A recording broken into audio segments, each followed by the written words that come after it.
Legend has it there's a 5,000-year-old book of magic, ancient rituals used by secret organizations. For thousands of years it lay hidden, buried in the sands of Egypt and its secrets long forgotten. But now it has been unearthed, and its contents are shocking the world.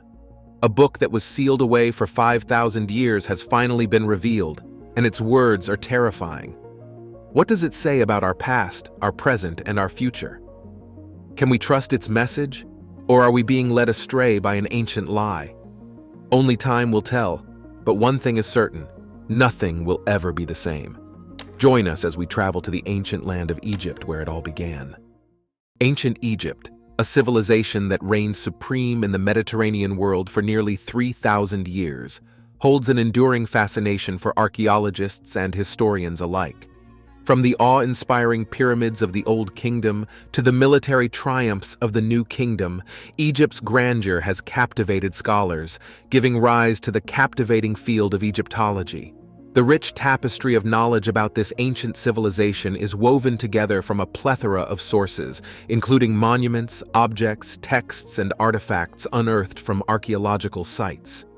These treasures, adorned with hieroglyphs that were once enigmatic but have now been decoded, reveal a horrifying message about humanity.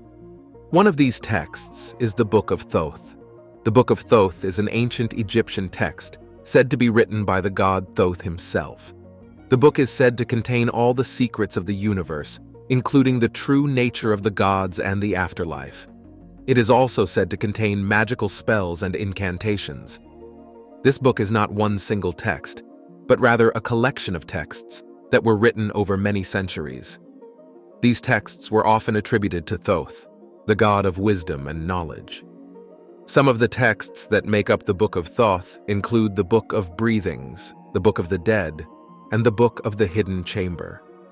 Each of these texts has its unique focus, but they all share a common theme of revealing hidden knowledge, and this knowledge reveals a terrifying message about humanity. This book recorded the complete story of Setna, who sought the most potent knowledge known to man, and his shocking discovery. According to this text, back in ancient Egypt, people sang loudly of Setna, the son of the great Ramesses. He was renowned as the most knowledgeable man in all of Egypt. He was a true scholar who possessed the ability to decipher the ancient texts and comprehend every symbol in Egypt, even those etched on the walls of the crumbling temples from time immemorial were not an issue. He was also a magician, and not just an ordinary magician, but he was a very powerful magician, quite possibly the mightiest in all of Egypt. He had also read the secrets of magic hidden within the sacred texts that even the priests of Amen-Ra in Egypt couldn't fathom. Due to his passion for knowledge, Setna dedicated his days to studying any ancient writings he could find, and eagerly listened to the tales shared by wise elders and diligent scribes. Each day, his loyal servants would bring him rolls of papyrus from libraries and temples scattered across Egypt. He would immerse himself in their contents, while his scribes diligently transcribed them to be preserved in his father's grand library. Because of Setna, Ramesses' kingdom flourished as a realm of knowledge and enlightenment. Setna's heart raced with excitement as he stumbled upon a crumbling scroll that revealed the tale of Neferkepta, a remarkable scribe and magician who happened to be another son of a pharaoh. Neferkepta, the son of Amenhotep, had lived centuries ago and was renowned as the most powerful magician in all of Egypt. His claim to fame? He had discovered and delved into the mystical pages of the Book of Thoth, a sacred collection of spells and secrets bestowed upon him by the god of wisdom himself. This extraordinary book held the power to unlock the language of animals, cast awe-inspiring spells, and even enchant the very fabric of the sky and earth. Enthralled by the possibilities that lay within its pages, Setna yearned to possess the Book of Thoth and absorb its profound knowledge. He began asking questions to locate the book, and his discovery led him to the Memphis necropolis, where Neferkepta had been laid to rest alongside his cherished treasure, the Book of Thoth. Determined to succeed, Setna turned to his mighty brother Anheru, seeking his aid in this perilous endeavor. With unwavering loyalty, Anheru pledged his support to Setna, declaring, "Fear not, my brother, for I shall stand by your side as your unwavering sword and shield. Together we shall conquer any obstacle that stands in our way." It proved to be an easy task to locate Neferkepta's tomb. Being the pharaoh's sons, the priests permitted them to enter. The brothers broke the seals and proceeded to the central chamber. There, Neferkepta rested in his sarcophagus with a large scroll of papyrus on his chest. Positioned on either side of him were two chairs. One chair held the ka of a woman, while the other held the ka of a young man. Setna and Anheru respectfully bowed to the two kas and Neferkepta's bodies. Setna spoke, "May Osiris grant you eternal peace, O prince and scribe, as well as to you both who accompany him for eternity. I am Setna, scribe and magician to my father the pharaoh, much like you were to yours. I have come to retrieve the Book of Thoth for myself. I request it peacefully, but I possess the ability to take it by force if necessary." The ka of the woman warned Setna not to take the Book of Thoth, stating that it was not meant for him or any mortal to read. She recounted how Neferkepta ignored the warnings and suffered a life filled with sorrow and misfortune, leading to the deaths of his wife Ahura and their son Merab. She explained that they were the ones whose kas were present, never reaching the blessed land due to Neferkepta's desire for knowledge. The woman urged Setna to listen to her story and learn from it. She told him that while Neferkepta was engrossed in his studies, a wise old priest approached him and told him that everything written in the book he was studying was of no value, because it was merely the creation of humans. However, he can guide him to the true wisdom, the knowledge bestowed by the gods themselves, the knowledge of Thoth. He told him that by delving into its pages, he would unravel the language of animals, perceive the invisible wind, and listen to the radiant sun. Moreover, he will uncover the enigmatic secrets of the divine and be enchanted by the celestial melodies sung by the stars. Neferkepta's heart was filled with excitement as he expressed his desire to read the book. He inquired of the old priest about its whereabouts, offering to fulfill any wish of his. The priest requested 100 bars of silver for his tomb and a royal proclamation to be buried like a king, Neferkepta fulfilling the request. The priest then directed him to the location of the Book of Thoth. The priest shared that the Book of Thoth is hidden in the dangerous waters of the Nile, specifically at Koptos. Guarded by snakes, scorpions, and a powerful serpent, it is nestled within a series of intricately crafted boxes, starting with iron, then bronze, wood, ivory, ebony, silver, and finally, gold. Only the most courageous and persistent individuals can navigate this puzzle and uncover the prized Book of Thoth. Neferkepta set out on his daring adventure and successfully obtained the coveted Book of Thoth. In a peculiar twist, he decided to cleanse the ink from the papyrus and consumed the liquid, ensuring that the spell's wisdom would forever reside within him.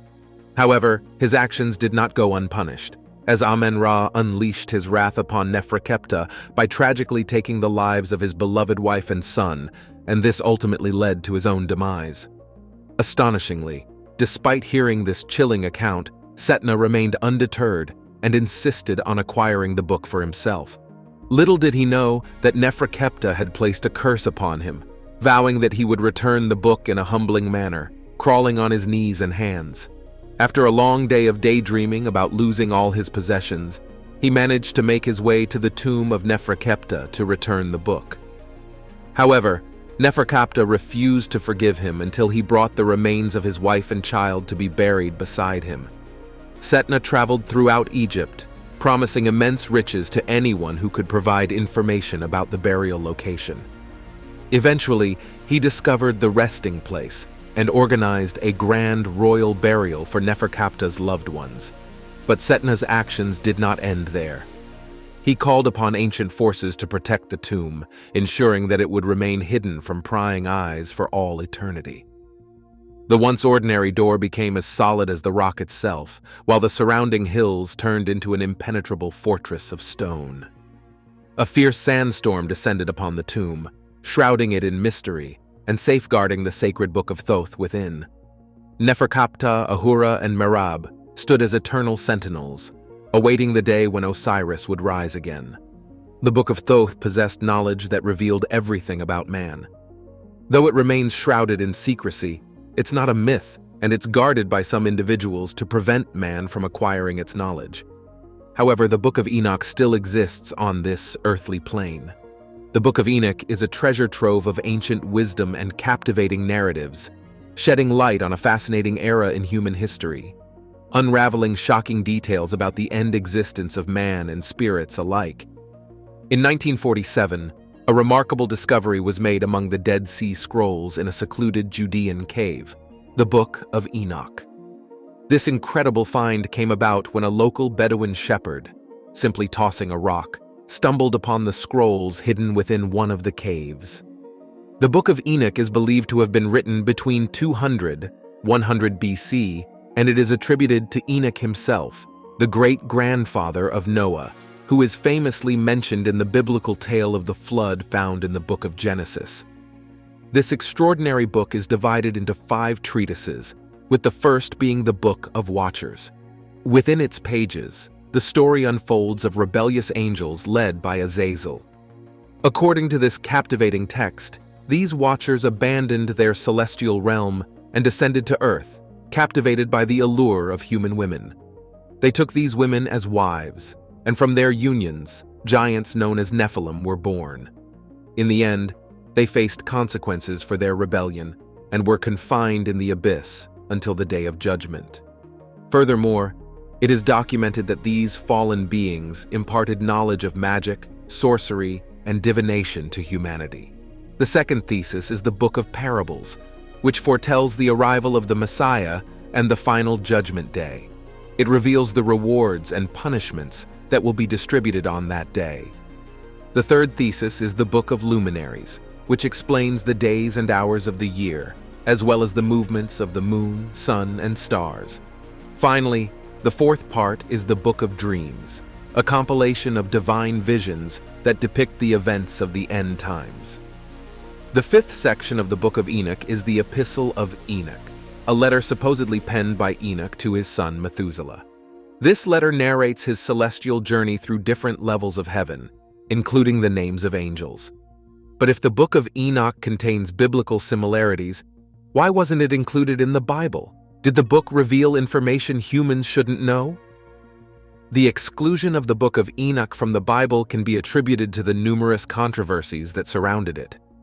This book was believed to have been written much later than the other books of the Bible, in Aramaic instead of Hebrew. Furthermore, it introduced concepts that did not align with the teachings of the Bible, but the Ethiopian Bible believes otherwise. Well, the Ethiopian Bible, or the Ethiopian Orthodox Bible, is a unique and fascinating text. It's the Bible used by the Ethiopian Orthodox Tewahedo Church, and it contains several unique features.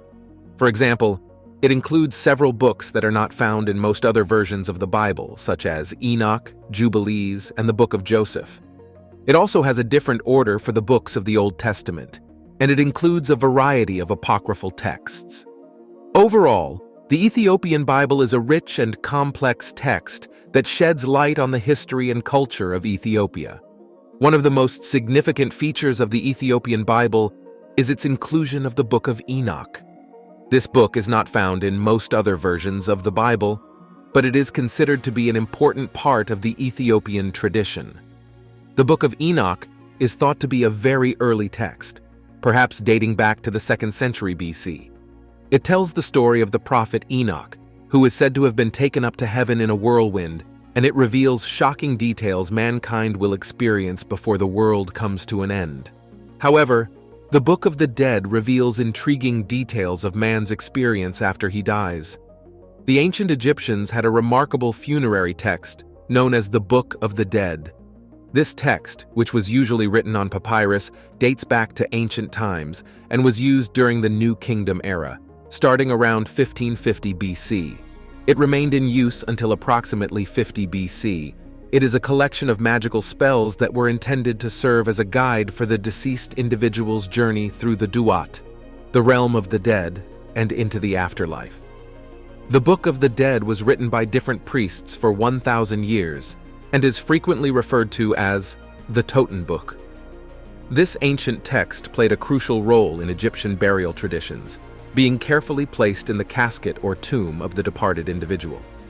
This holy manuscript formed a crucial component of a broader collection of burial texts, alongside the pyramid texts and coffin texts, which were represented on physical objects rather than written on papyrus scrolls. Within the book, an assortment of enchantments could be found, with certain spells originating from ancient texts that traced back to the 3rd millennium BC. Additional spells were crafted during a later era in Egyptian history, specifically during the 11th to the 7th centuries BC. Interestingly enough, the ancient Egyptians had a unique way of preserving their spells. Not only were these enchantments inscribed on tomb walls and sarcophagi, but they were also meticulously recorded in various papyri. The compilation of these religious and magical writings is what we now refer to as the Book of the Dead. It's important to note that the Book of the Dead was not a single definitive text. Instead, it was a collection of diverse papyri, each containing its own set of contents and illustrations. These variations in content and imagery reflect the individual preferences and beliefs of the ancient Egyptians. One particular spell within the Book of the Dead describes a magnificent golden bird soaring through the sky, effortlessly traversing the heavens. Some have speculated that this could be an early reference to a UFO. However, it's crucial to consider that this text is highly symbolic and may not be intended to be taken literally. The ancient Egyptians had a deep understanding of symbolism and often used it to convey profound meanings. So while the idea of a golden bird flying through the sky may capture our imagination, it's essential to approach these ancient texts with an open mind and appreciate the rich symbolism they hold. Individuals who sought guidance in the afterlife often hand-picked the spells they believed would be essential for their journey. The Book of the Dead, written on papyrus scrolls in hieroglyphic or hieratic script, was a personal selection accompanied by captivating illustrations depicting the deceased's passage into the realm beyond. Does the afterlife really matter? Do the spells enchanted on the dead really guarantee a smooth journey after they die? In ancient Egypt, a book contains the perils one faces in the afterlife, the Book of Two Ways. Found in the tomb of a high priest named Ani, who resided in Thebes during the 19th dynasty, around 1250 BCE, and unearthed in the early 1800s, this remarkable text sheds light on the challenges faced by the deceased in ancient Egypt. Death alone does not bring an end to one's tribulations, as the afterlife presents its own set of dangers. To reach Rostau, the realm of Osiris, the god of the afterlife, the departed must overcome spiritual obstacles. There are two routes to Rostau, one by land and the other by sea. However, both paths necessitate the guidance of a guidebook. Astonishingly, this text was discovered in 2012 during the excavation of a burial shaft in the Egyptian village of Deir al-Barsha, also known as Deir el-Bersha.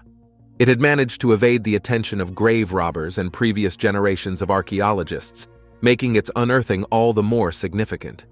In comparison to modern books, the coffin texts were inscribed on the inside of the coffin, giving them their unique name. These texts were written on two decaying cedar panels in the form of images and hieroglyphs.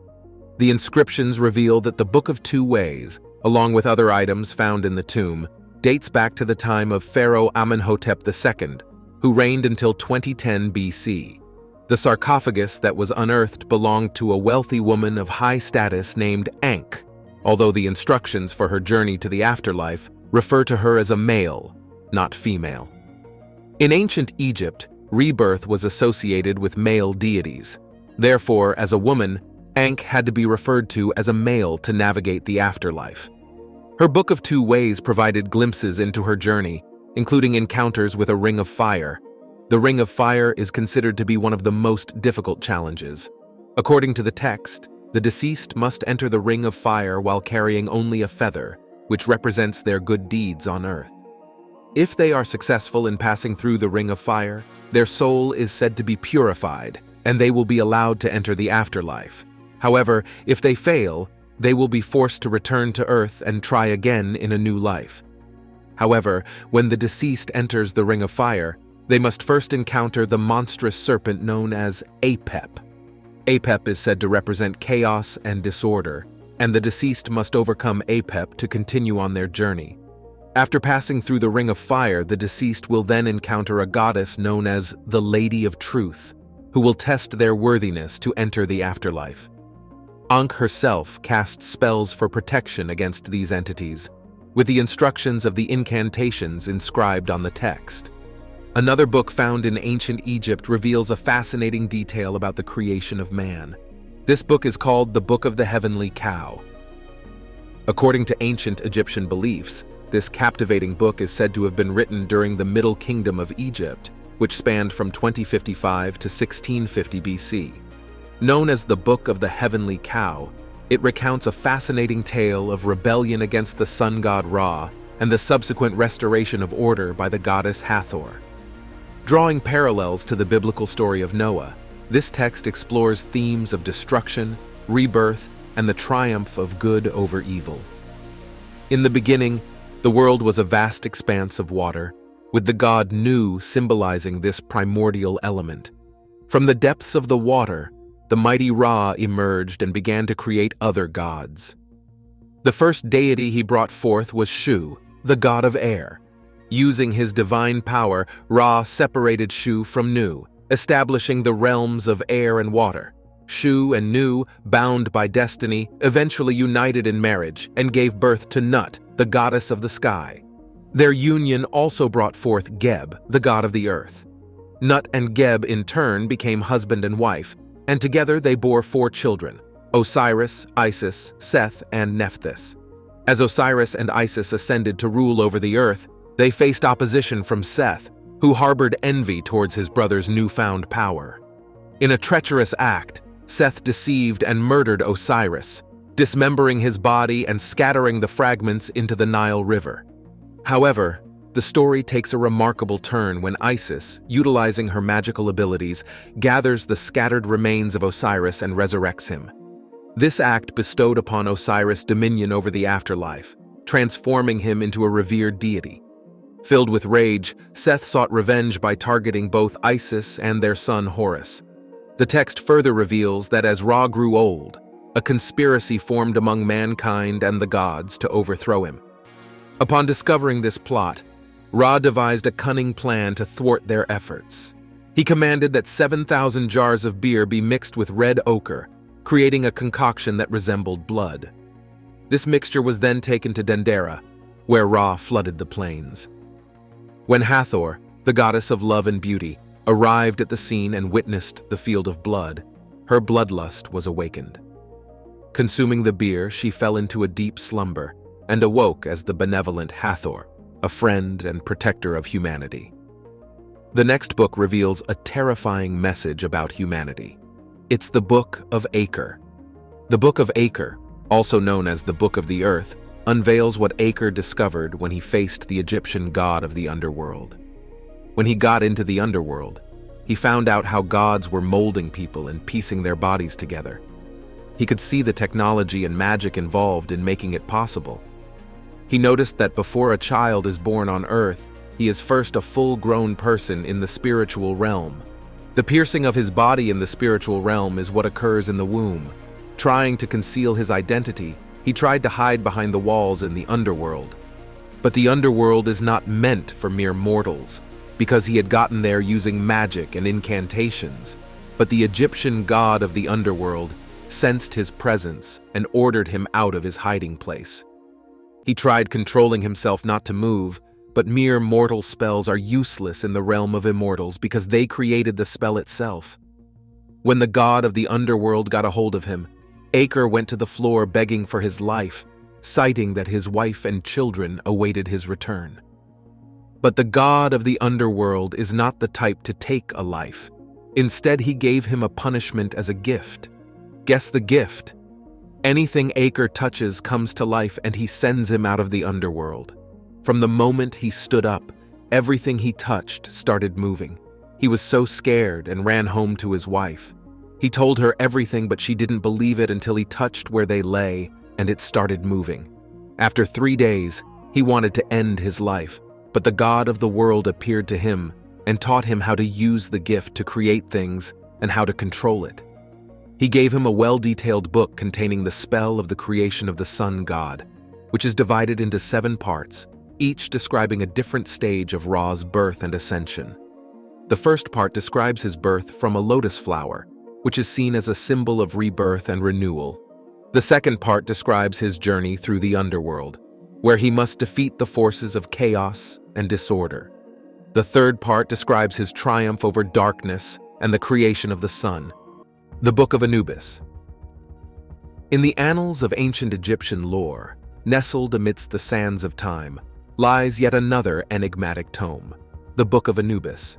This sacred text, steeped in mysticism and guarded by the jackal-headed god of the afterlife himself, holds within its pages secrets as profound and chilling as those of its counterparts. Legend has it that the Book of Anubis was not penned by mortal hands, but rather inscribed by the divine claws of Anubis himself. As the guardian of the underworld and the guide of souls to their final judgment, Anubis possessed unparalleled knowledge of the mysteries that lay beyond the veil of life. It is said that he chronicled these secrets within the pages of his sacred tome, weaving together a tapestry of esoteric wisdom and chilling prophecies. One of the most intriguing aspects of the Book of Anubis is its role in the judgment of the dead. According to ancient Egyptian belief, upon their passing, the souls of the deceased would stand before the great tribunal of the afterlife, where their hearts would be weighed against the feather of Ma'at, the goddess of truth and justice. It was Anubis who presided over this solemn ritual, consulting the pages of his book to determine the fate of the departed. But the Book of Anubis is not merely a record of judgment. It is also said to contain powerful incantations and spells capable of unlocking the secrets of the underworld. From summoning the spirits of the departed to communing with the gods themselves, the arcane knowledge contained within its pages is said to be both awe-inspiring and terrifying in its potency. Throughout the ages, whispers of the Book of Anubis have echoed through the corridors of time, tantalizing scholars and adventurers alike with the promise of forbidden knowledge. Many have sought to uncover its secrets, braving ancient tombs and treacherous traps in their quest for enlightenment. Yet to this day, the true whereabouts of the Book of Anubis remain shrouded in mystery, guarded by the ever-watchful gaze of its canine deity. Whether the Book of Anubis is a repository of divine wisdom or a harbinger of doom, one thing is certain: its legend will endure for eternity, a testament to the enduring fascination of ancient Egypt and the mysteries that lie buried beneath its sands. The Scrolls of Isis. In the ancient annals of Egyptian mythology, whispers abound of a sacred text known as the Scrolls of Isis. This mystical manuscript, attributed to the revered goddess of magic and motherhood Isis, is said to hold the key to unlocking the secrets of creation and the forces that govern the cosmos. According to legend, the Scrolls of Isis were bestowed upon humanity as a gift from the gods themselves, a divine testament to the eternal mysteries of the universe. Crafted from the finest papyrus and inscribed with glyphs of shimmering gold, the scrolls are said to radiate an otherworldly energy, imbued with the very essence of magic. Within the pages of the Scrolls of Isis lies a compendium of ancient spells, incantations, and rituals, each designed to harness the elemental forces of nature and bend them to the will of the practitioner. From invoking the blessings of the gods to warding off malevolent spirits, the knowledge contained within its hallowed pages is said to be both potent and perilous in its application. Yet the true power of the Scrolls of Isis lies not in its spells alone, but in the profound wisdom it imparts to those who dare to seek it. Through cryptic riddles and enigmatic verses, the scrolls reveal the interconnectedness of all things and the divine spark that resides within every soul. It is said that those who meditate upon its teachings may unlock hidden depths of knowledge and attain enlightenment beyond mortal comprehension. Throughout the ages, seekers of truth and wisdom have journeyed far and wide in search of the Scrolls of Isis, drawn by the promise of divine revelation and spiritual enlightenment. Yet, like so many treasures of antiquity, the true whereabouts of the scrolls remain shrouded in mystery, lost to the sands of time and the ravages of history. But for those who dare to dream and believe, the legend of the scrolls of Isis will continue to endure, a beacon of hope and inspiration for generations yet to come.